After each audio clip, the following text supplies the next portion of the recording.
very big news this week from the Fed. What was your reaction to what you saw and what they did, but also heard from them?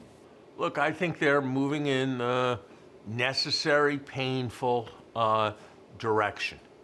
It's clear that they're manifesting determination on inflation, that they're recognizing that you don't stop a car that's going much too fast in a completely comfortable way. I think that is all welcome. I still think they're too optimistic about how easy it's going to be.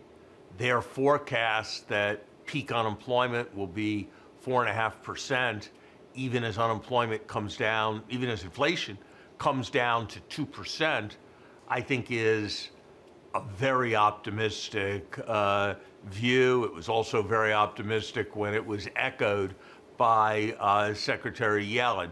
It's the right thing to hope for, but we're not going to beat the level of inflation that we have now out of the system without some quite substantial dislocations. No one should take any satisfaction in those dislocations or want those dislocations or want to see anyone unemployed, but the necessary medicine from where we are is likely to involve a recession, as Chairman Powell is being increasingly clear in recognizing. So I'm glad to see the Fed adjusting in the direction of seeing the need for more tightening and recognizing that unfortunately that tightening will have consequences that we've been talking about on this show for a year. I still think there may be a bit of underestimation of what's going to be necessary in terms of tightening, but policy is now much closer, certainly with current market expectations, to the appropriate place. The market's now expecting that Fed funds will be 4.75% next May. Wasn't much more than a year ago that they were forecasting that it would be zero or very close to that next May. That's a major change, but when you get as far behind the curve as the Fed did, then you really have to hit the brakes very, very hard. As you know well, Larry, it's not just the United States. It's also, for example, Great Britain. And it strikes me there's a big contrast there. Certainly the Bank of England says we've got a tightening. They went up 50 basis points this week. But in the meantime, you've got a new government over there that's going for fiscal stimulus, tax cutting. And whereas at least the Biden administration is getting out of the way of the Fed. What do you make of what's going on in the UK? It makes me very sorry to say, but I think the UK is behaving a bit like an emerging market turning itself into a submerging market.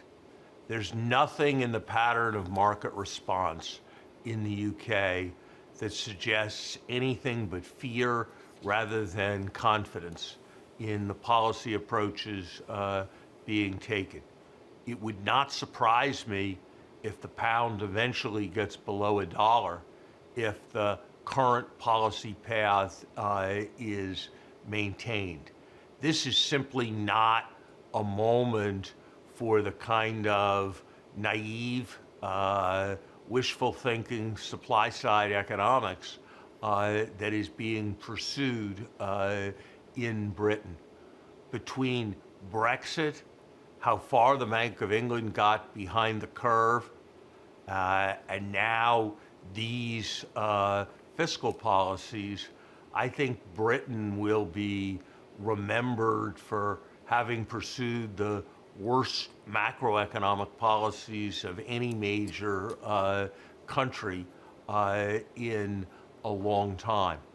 I hope that at some point this policy package will be reversed, or that somehow I am misjudging the situation, but I am very fearful for Britain on the path that it is traveling.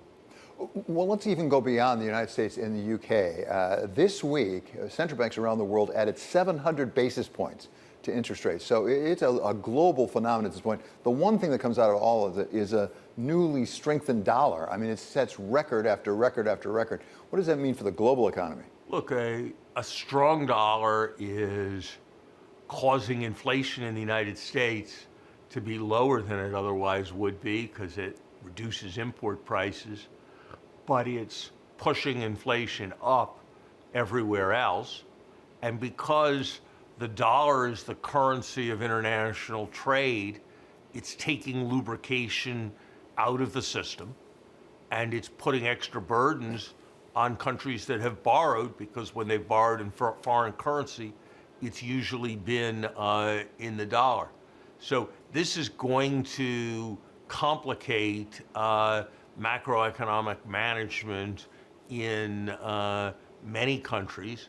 There's going to be continuing, I fear, distress. Countries are attempting to counteract this with intervention, as the Japanese did.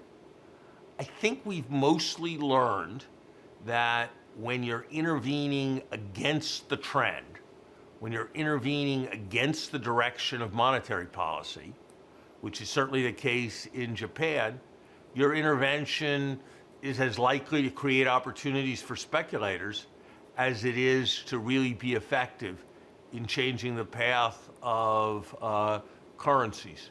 So I think this is going to be an issue that is going to be with us for some time. But I suspect for the period ahead, countries are going to have to be adjusting to a very strong U.S. dollar. Larry, finally, we'd like to talk sports with you. Normally it's golf because you're such a golfer. At the same time, let's talk about some professional football here, particularly at the Tampa Bay Buccaneers. Tom Brady, the legendary quarterback. This week, we learned that Tom Brady is his own form of maybe quiet quitting. He's just going to work 4 days a week from now on. He's going to take Wednesdays off. Is there a larger issue here, do you think, in the United States economy of people not being willing to work so hard? I'm seeing some evidence of that, at least anecdotally. People may work a bit shorter hours when they're working at home. People may be just a little more prone in an economy that is so red hot and where you can get a new job easily to tell their bosses where to take it. We've had this phenomenon for the last half year or so of terrible, terrible productivity performance. Some of that's probably just an offset to the strong performance we had earlier, but it may be that people are just working a little less hard. You know, if everybody worked a 7-hour and 45-minute day rather than an 8-hour day, practically, that would be the equivalent of a 3% wage increase. Or equivalently, a 3% decline in productivity. So I'm going to be watching what's happening to unit labor costs, wages relative to productivity very carefully. But my suspicion is that this is an additional contributor to the inflation factor that hasn't fully been recognized. And I think some of it goes back to COVID and the long-term consequences of the pandemic. Some of this may be a byproduct of the very tight labor markets that we've had, where workers have big increases in their leverage.